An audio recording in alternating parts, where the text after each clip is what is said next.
When I embarked on my first backpacking trip with my now fiancé, I never would have imagined the world I was about to step into. I was always a nature lover, but this brought things to an entirely different level. Being exposed to the raw nature of the elements for days on end with our fancy high-end camping gear really put what wildlife endures into perspective for me. Our first trip was to a remote location on the coastline of British Columbia, with a group of friends and family who were quite experienced backpackers. An ambitious and challenging trip for our first real outing. It was on this trip when I first saw a coastal wolf, or sea wolf. I was mesmerized immediately. I got some low quality photos with the gear I had lugged along. I was in awe of these majestic creatures. Our hiking group fell in love with the island, with the endless waves, the mind-blowing sunsets, and the exquisite wildlife displays. We had to come back for more.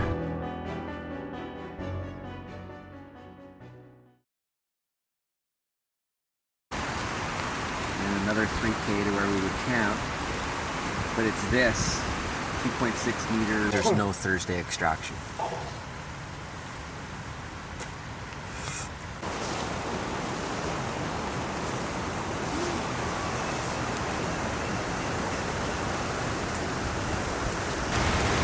So maybe we should go from cat chew to the swimming pool. Yeah, it's like toilet, something like that. Yeah, Port, yeah.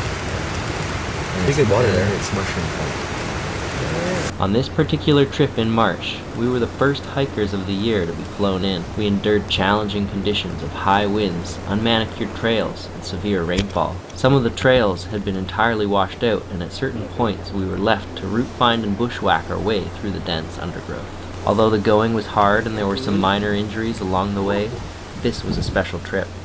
An annual pilgrimage to a remote location to toughen our mind, bodies, and spirits. And boy, did we ever experience how raw it really can get out there.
Did it just fucking disappear?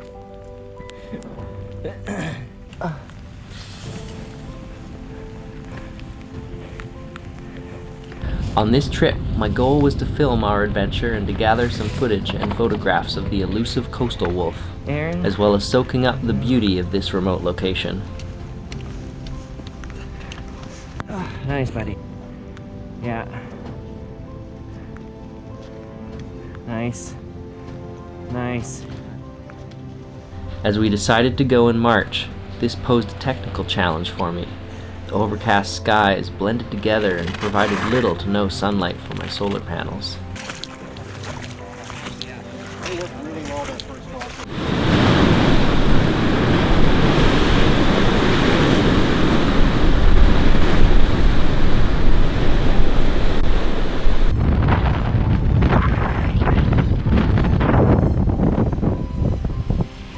My battery banks were depleting, and despite continuous efforts to replenish them, I was running out of power. Well,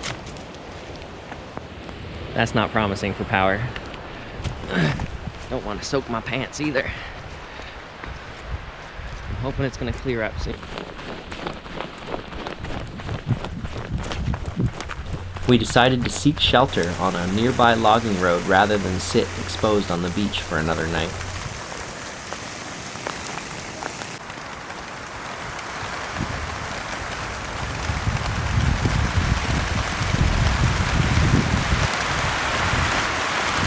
On this night, we endured heavy rainfall and winds upwards of 80 kilometers an hour. You can actually see the wind flattening our tent here.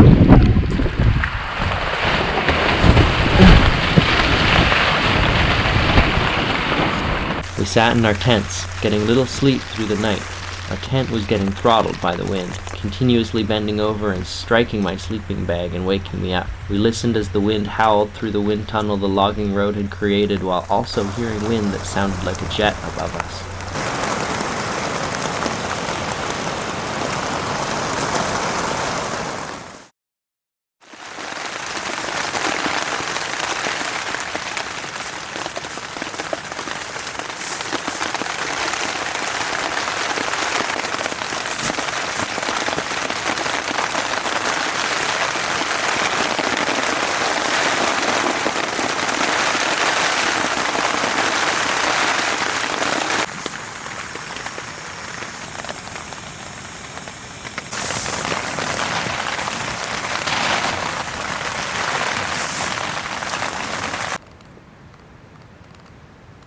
When we awoke, the rain slowly settled and revealed a day I could have only dreamed of.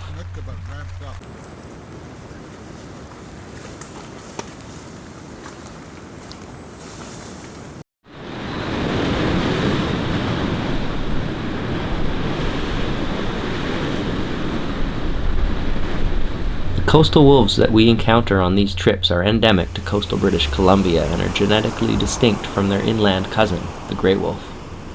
Coastal wolves can only be found in southwestern Alaska and west of the Coast Mountain Range, which separates coastal from interior areas of British Columbia.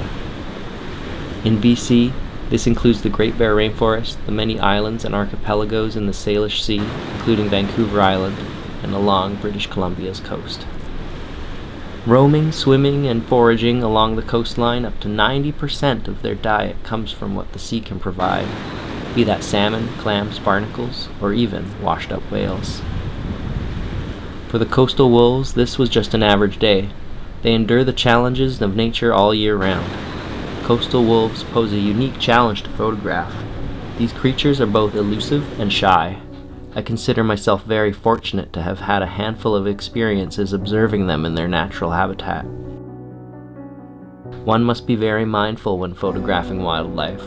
An ethical and unobtrusive approach is crucial, particularly with animals such as these. As with all wildlife photography, the subject must be considered first.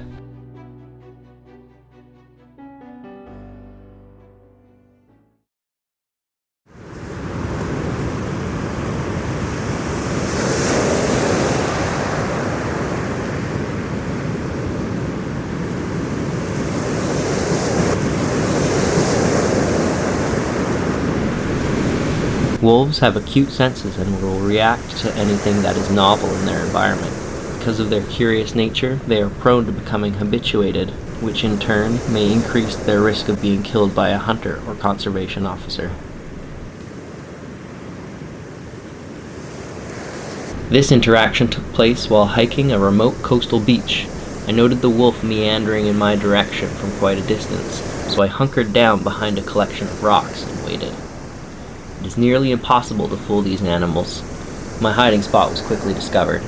You can see in some of these clips the wolf's tail between its legs, indicating a certain level of concern about my presence. As well, you can see it is being hypervigilant and keeping close tabs on me. I am disappointed to have had this effect on the wolf. My ultimate goal is to observe them without impacting their natural behavior.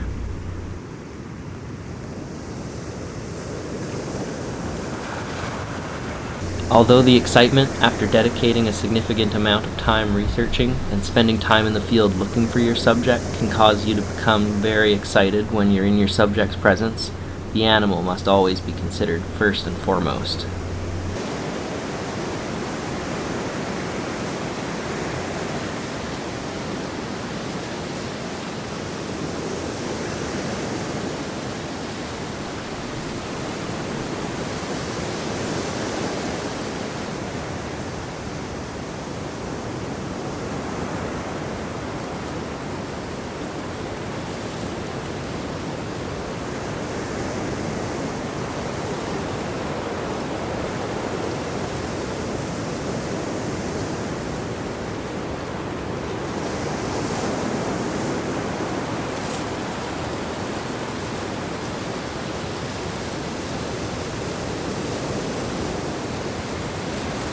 Wolves in British Columbia face enough adversity already, with little provincial protection and new wildlife regulations stating there is no close season and no bag limit on hunting and trapping wolves in certain areas. We must do everything in our power to uplift and protect these beautiful, majestic apex predators.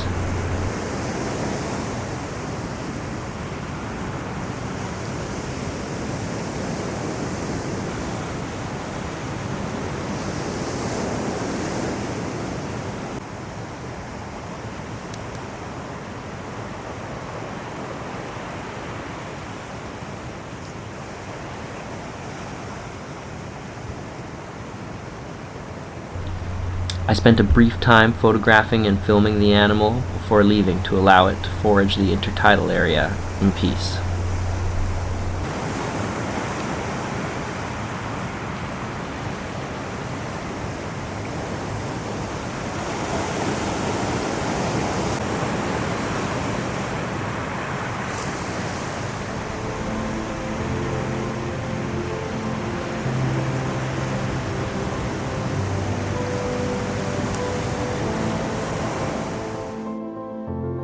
Thank you so much for watching this video. If you enjoyed it, please don't forget to like and subscribe to the channel. Have a good day.